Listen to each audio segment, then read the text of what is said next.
You spoke obviously about finding meaning, the sixth chapter.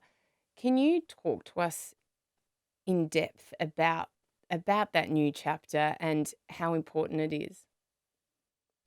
Well, I think one of the goals of grief is to remember with more love than pain. And like you mentioned, our society doesn't know how to do it. Our friends often don't know how to do it.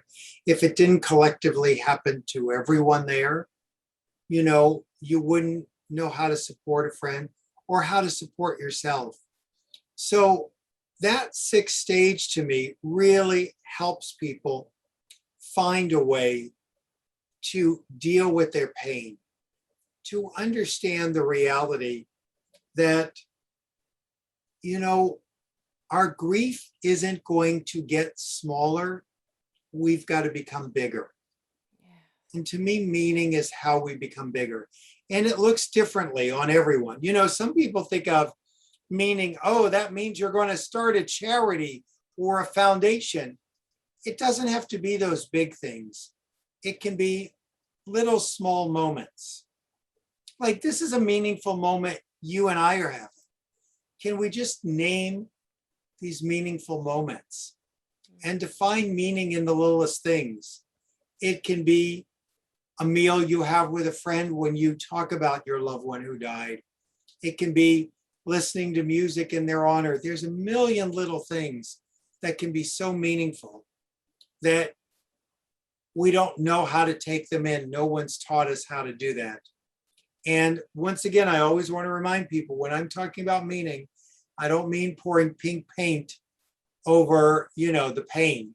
You have to deal with the pain. And I give lots of, ways in there that we do deal with the pain. And the other thing I want to mention about meaning is it's a decision to make.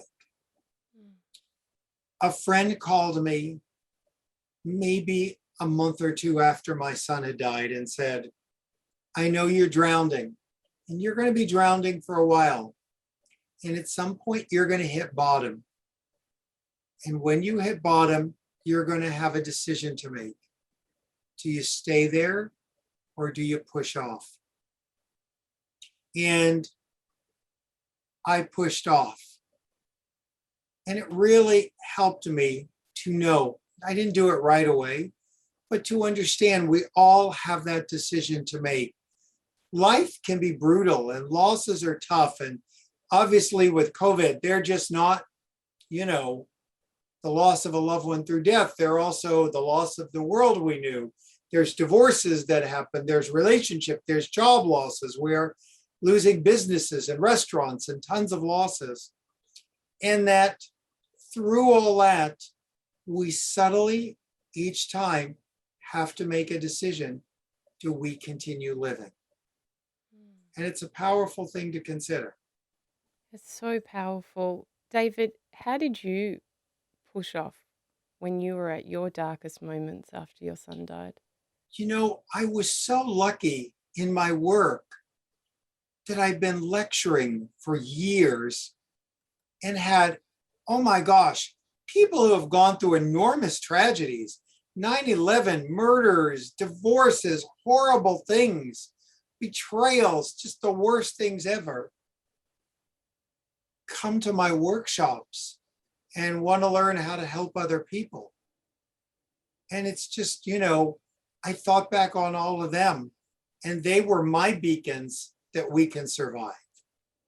When you are in those times where you take those workshops or do, one-on-one work, I mean, this is your job, and I know it's a job, but at the same time, I mean, you're giving back in such a huge way to so many people, but you are also hearing these horrible stories and watching people so sad and so broken.